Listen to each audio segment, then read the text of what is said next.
आप लोग ठीक होंगे। दोस्तों मैं देख रहा था कि जापानीज़ एक कंपनी है फूजी इलेक्ट्रिक और वो इंडिया के अंदर जो है वो सोलर वाटर पंप्स दे रही है और इसको कहा जा रहा है कि that could be a gold mine हो सकता है फूजी इलेक्ट्रिक के लिए। और अब बेसिकली तो ये इंडियन सरकार का एक प्रोग्राम है कि हर घर में जो है ना, जो ख़ास तौर पे गाँव की रूरल कम्युनिटीज़ है, वहाँ पे ये अपॉर्च्युनिटी दी जाए कि जो फूजी इलेक्ट्रिक है उसके ये हैंड पंप्स जो हैं जो है वो दिए जाएँ वाटर पंप्स जो हैं वो दिए जाएँ और आप ये समझ लें कि एक ऑलरेडी वो जो एक सोलर पावर्ड वाटर पंप्स जो हैं, उसका एक बेसिकली एक कंपोनेंट है। अब मैं ये सवाल पूछना चाहता हूँ कि चाइना ने पाकिस्तान में बिलियंस ऑफ डॉलर की इन्वेस्टमेंट की, बड़े-बड़ी बातें हो रही थी जी, बड़े इतने मेगावाट बिजली बन रही है जी, हज़ारों मेगावाट बिजली आ जाएगी। ये छोटे-छोटे स्टेप लेते हैं आप लोग, जिससे आप at the end of the day ये मेक श्योर करते हैं कि भई जो एंड यूज़र है, उस तक वो प्रोडक्ट पहुँच जाए। हमने बड़े चाइना से काम करा लिए और इस तरह की जो चीज़ें थी वो हम करवा नहीं सके। जिस तरह के देख रहे थे कि टाटा मोटर जो है, उसने कोई $10,000 वाली एक इलेक्ट्रिक व्हीकल इंडिया में इंट्रोड्यूस करा दिया। अब $10,000 जो है मतलब दैट इज़ नथिंग मतलब इंडिया का मेरा ख़्याल है कोई if I am not wrong कोई 12-13 लाख रुपए, 14 लाख रुपए होगा। ठीक है जी। या इससे भी कम होगा मुझे थोड़ा इंडियन रुपी में है इससे भी कम है, 7-8 लाख शायद होगा मेरे ख़्याल है 70-75 का अगर वहाँ पे डॉलर है, तो आप इससे देख लें कि वो इससे भी जो है वो 10 लाख से भी नीचे की गाड़ी जो है वो मिलेगी। पाकिस्तान में तो यही गाड़ी अगर $10,000 की है, तो ये ऑलमोस्ट आप समझिए कि 25 लाख तक आराम से पहुँच जाए क्योंकि हमारी करेंसी बड़ी डीवैल्यू है। एनी हाउ अब ये छोटे-छोटे चीज़ें होते हैं जिस पे आप कंपनीज़ को प्रेशराइज़ करते हैं कि आप ट्रांज़िशन करें। आप अपनी जो ट्रांज़िशन है वो करें, आप बेसिकली जो डेवलपमेंट है उसको उसका मॉडल बदलें। हमारा क्या होता है कि हम बड़े काम चाइना से करवाने की हमने कोशिश की है, हुए बड़े भी नहीं हुए और छोटे भी नहीं हुए। अब ये बेसिकली क्या है, एक तरफ वो कह रहे हैं जी हम तो बेसिकली जी मिनिमम एनवायरमेंटल इम्पैक्ट प्रॉमिस किया हुआ है, इंडिया कह रहा है जी 2024 तक। दूसरा उन्होंने क्या किया, उन्होंने कहा हर एंड यूजर तक ये चीज जो है वो पहुंचा दो। ठीक है जी, ये रीन्यूएबल एनर्जी पहुंचा दो, सोलर पैनल का फायदा लो। इंडिया में ऑलरेडी जो उन्होंने इंटरनेशनल सोलर अलायंस भी बनाया हुआ है, ताकि ये जो पावर पंप्स हैं ये तो उन तक पहुंचे और बजाय इसके कि हम डीजल इंपोर्ट करें और डीजल पे जो है पंप चलें, आप क्यों ना ये जो फूजी इलेक्ट्रिक है इसका इस्तेमाल करें। पाकिस्तान में तो मैंने कभी ऐसा कोई प्रोजेक्ट नहीं सुना, ना देखा। अब ये जो है ये अच्छा मज़े की बात है, ये 2016 से इंडिया के अंदर बेच रहे हैं, ठीक है जी। और मैं ये भी पढ़ रहा था कि ये 2016 से इंडिया में बेच रहे हैं और इंडियन मार्केट के अंदर ये जो जापानीज़ कंपनी है इसका 20% शेयर है। और ये जो अपने शेयर है तकरीबन इसको 40% पे लेके जा रहे हैं बाय 2024 तक। अब ज़ाहिर सी बात है इंडिया की पॉपुलेशन ही बहुत ज़्यादा है और इतनी बड़ी पॉपुलेशन के लिए वो कहते हैं कि this this is going to be a gold mine. ये फूजी के लिए गोल्ड माइन है, ये किसी और के लिए गोल्ड माइन नहीं है। और पाकिस्तान में क्या हम इस तरह की चीज़ क्या चाइनीज़ से नहीं करवा सकते थे? क्या हम चाइनीज़ को नहीं कह सकते थे कि भाई हमारे ये जो प्रोडक्ट है, हमारी ये जो एंड यूज़र उस तक ये चीज़ें पहुँचाओ। आपने ग्वादर में इतने हज़ारों मेगावाट के जो प्रोजेक्ट चलाने की कोशिश की लेकिन at the end of the day हुआ वो भी कुछ नहीं है। ना अग बि ब हम बिजली जो है वो ले रहे हैं वहाँ से ग्वादर से ईरान से ले रहे हैं। बिजली हम ईरान से ले रहे हैं और बातें हम कर रहे हैं जी कि चाइना पाकिस्तान इकोनॉमिक कॉरिडोर जो है ना गेम चेंजर है। गेम चेंजर भई कैसे हुआ जब बिजली ईरान से आ रही है? मैं किसी बलूचिस्तान के दोस्त से बात कर रहा था, उसने कहा फॉरगेट बिजली, हमारी तो हर चीज़ ईरान से आती है, शैम्पू हो, साबुन हो, खाने-पीने की चीज़ें हों, दालें हों, सारा कुछ। और वो कहते हैं they are far better than Pakistani standards.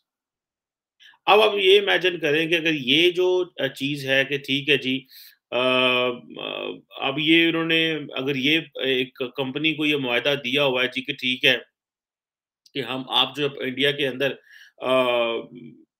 ये प्रोजेक्ट शुरू करें, तो आप इमेजिन करें कि वो कितना ज़्यादा जो पैसा वो कमा रहे हैं। और चाइनीज़ के पास भी ये टेक्नोलॉजी है, ये नहीं है कि चाइनीज़ के पास टेक्नोलॉजी नहीं है, लेकिन शायद हमारा ख़्याल नहीं आता। पाकिस्तान में सारे किसान सड़कों पे निकले हुए हैं, सारे के सारे किसान सड़कों पे निकले हुए हैं और किसानों ने इस्लामाबाद में डेरे लगाए हुए हैं। और ये जो बड़ी कंपनियाँ थी, फूजी हो गई, ये पाकिस्तान में ना तो आती हैं, ना हमारी सरकार का ध्यान है। अच्छा, हैंडपंप भी बन सकते हैं, वाकी वाटर पंप भी बन सकते हैं, सारा कुछ वो बना सकते हैं। क्योंकि इंडिया बहुत बड़ा है भाई, वहाँ पे आबादी भी बहुत ज़्यादा है, वो इतनी बड़ी मार्केट है, आप बहुत कुछ कर सकते हैं और वो मुझे ऐसे लग रहा है कि वो बड़े-बड़े काम करने की बजाय, वो छोटी-छोटी चीज़ों में ज़्यादा ध्यान दे रहे हैं।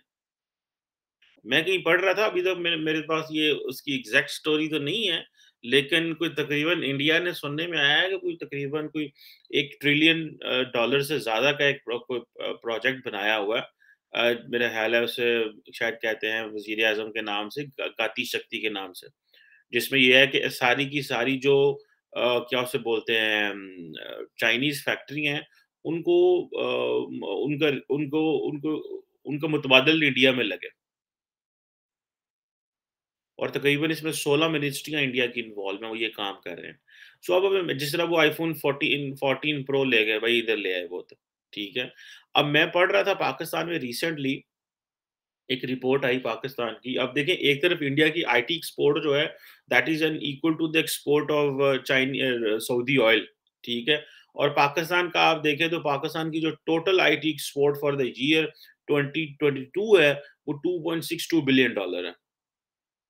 और उधर वही इंडिया की जो एक्सपोर्ट है वो सऊदी अरब के टोटल ऑयल एक्सपोर्ट के से ज़्यादा है। हमारे यहाँ तो कोई आता नहीं है पैसे लेके स्टार्टअप की ये लेके, 2022 में मेरा ख़्याल है 322 मिलियन के स्टार्टअप हुए थे। गो के ये जो दो $2.62 बिलियन मैंने आपको बताया फॉर द ईयर 22, ये 2019 में $1.9 बिलियन की पाकिस्तान की एक्सपोर्ट आईटी एक्सपोर्ट्स थी। लेकिन ये थोड़ी-सी आईटी एक्सपोर्ट्स पाकिस्तान की बढ़ी हैं।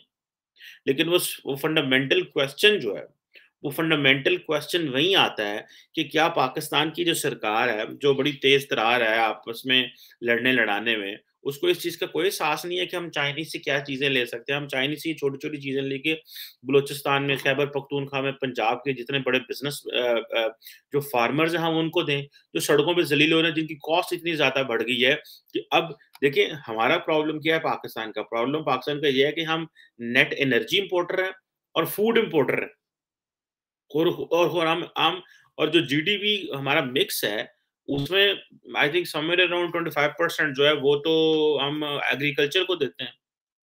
लेकिन कहते हैं हम अपने आप को एग्रेरियन कंट्री हैं और फूड हमारी सारी बाहर से आती है। सो हमें इन्फ्लेशन जो है, जब भी दुनिया में इकोनॉमी में फ्लक्चुएशन होती है, जैसे आजकल ये डॉलर बड़ा ऊपर जा रहा है, बाकी करेंसीज़ के ऊपर बड़ा दबाव है, तो पाकिस्तान के ऊपर वो डबल हो जाता है। तेल की कीमत, सप्लाई चेन, तो ये तो फ्यूचर में सप्लाई चेन देखना है। और भाई इस तरह की चीज़ें देखो, ये चीज़ें हैं जो आपको बचाने वाली हैं और जो मरवाने वाली हैं।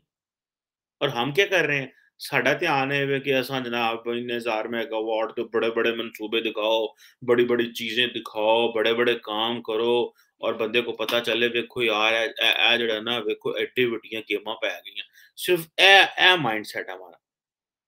और वो वज़ीर-ए-आज़म हो, सदर हो, वो हमारे कोई भी लोग हो, हम हर बंदे का मिनिस्टर हो, बड़ी-बड़ी गेम दिखाने को चक्कर में होते हैं। At the end of the day कोई बंदा जो है वो ये नहीं कहता कि भाई ये जो असल चीज़ है वो तो ये छोटी चीज़ें हैं, अगर आप लोगों तक ये अगर आप इस तरह जापानीज़ से मुआहदे करें, जापानीज़ कंपनीज़ को कहें, वो तो इंडिया के अंदर वो क्योंकि इंडिया का प्रॉब्लम ये भी है, उनको फ़ायदा ये भी है कि उनकी बाइंग पावर है। तो बाइंग पावर होने की वजह से आप इमेजिन करें कि ये गोल्ड माइन फूजी इलेक्ट्रिक के लिए है। ये फूजी इलेक्ट्रिक के लिए गोल्ड माइन है कि भाई अगर वो उनको इतनी जो 40% शेयर जो है वो उसको बढ़ा लेते हैं बाय 2024। और अगर ये इस तरह वो ये एनर्जी सेविंग डिवाइसेस जो है मजीद वो लेके आते हैं, तो इंडिया के अंदर तो बहुत ज्यादा ट्रेंड इमर्ज हो जाएगा कि वो इलाके जहाँ पे आपने वन टाइम इन्वेस्टमेंट करनी है, जब आप वन टाइम इन्वेस्टमेंट कर लेंगे, तो वो चीज़ जो है और फिर जापानीज़ की क्वालिटी भी है। हम ना हमारे पास एंड एंड चाइनीज़ प्रोडक्ट पहुँची है ना हमारे पास हमारे अवाम तक कोई चीज़ पहुँची है, कर्ज़े हमारे ऊपर चढ़ गए हैं।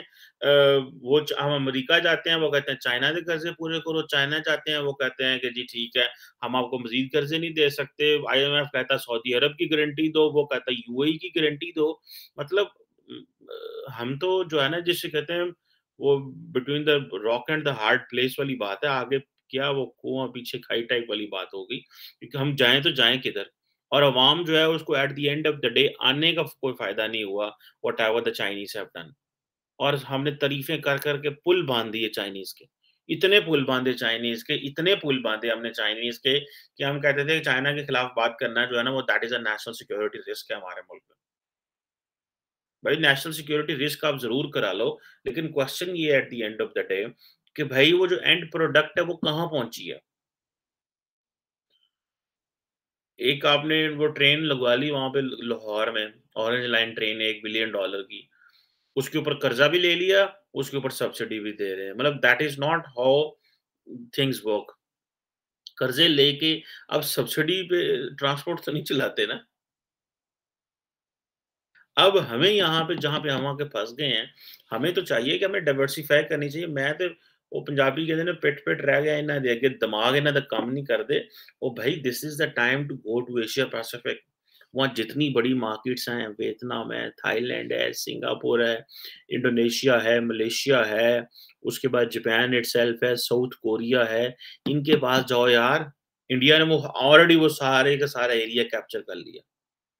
और इधर पाकिस्तान है, इन्हों ने की कीता है, और रिसेंटली हमने एंगेजिंग अफ्रीका पॉलिसी बनाई उन्हें कि इंडिया दा बहुत ज़्यादा इन्फ्लुएंस हो गया अफ्रीका च, चलो 7 एम्बेसियां इंडिया दियां और 7 एम्बेसियां अफ्रीका खोल दो। ये स्ट्रैटेजी है। जहाँ पे एक्चुअल बिज़नेस हो रहा है, जहाँ पे पूरी दुनिया पिट के मर गई है कि भाई क्यों वो अच्छा अब उधर चाइना है। चाइना का वो बैकयार्ड है।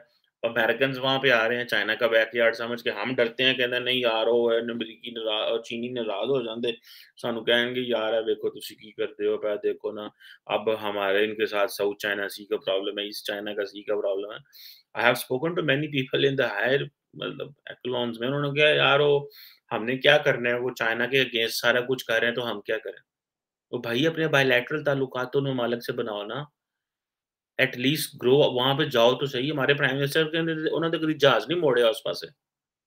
यहाँ पे आके दुःख होता है कि डाइवर्सिफ़िकेशन है ही नहीं है, अगर मैं किसी ऐसी जगह पे बैठा हूँ, जहाँ पे मैं पॉलिसी मेकर को बता सकूँ, तो मैं कहूँ अपना जो जहाज़ है ना ये मिडल ईस्ट तोड़ो, लेकिन जहाज़ का जो रुख है ना, वो इंडिया क्रॉस करके तो ये एशिया पैसिफिक, ये इंडो पैसिफिक की तरफ मुड़ो, इस साउथ ईस्ट एशिया की तरफ मुड़ो, उत्थे जाओ, उत्थे बिज़नेस उत्थे हो रहा दुनिया दा। आसियान के साथ एंगेज करो, ਉੱਥੇ ਤਰਲੇ करो, ਇੱਥੇ पैसिਆਂ ਦੇ ਤਰਲੇ ਕਰਦੇ हो, उधर कोई बायलैटरल जो कारोबार के तरले करो, वो फ़ायदा लेने की कोशिश करो। आज देखिए छोटी-छोटी चीज़ें आई थिंक देख रहा था कि जो वियतनाम के अंदर एप्पल वॉच बन रही है I think if I am not wrong, correct मी अगर हमारे दोस्त बड़े अच्छे हैं, बड़े ज़बरदस्त तंदोतेज़ मैसेज करते हैं नीचे, ठीक है? तो वो वियतनाम के अंदर आई थिंक एप्पल वॉच छोटी-सी चीज़ है, लेकिन कितना बड़ा एक उनको एज है।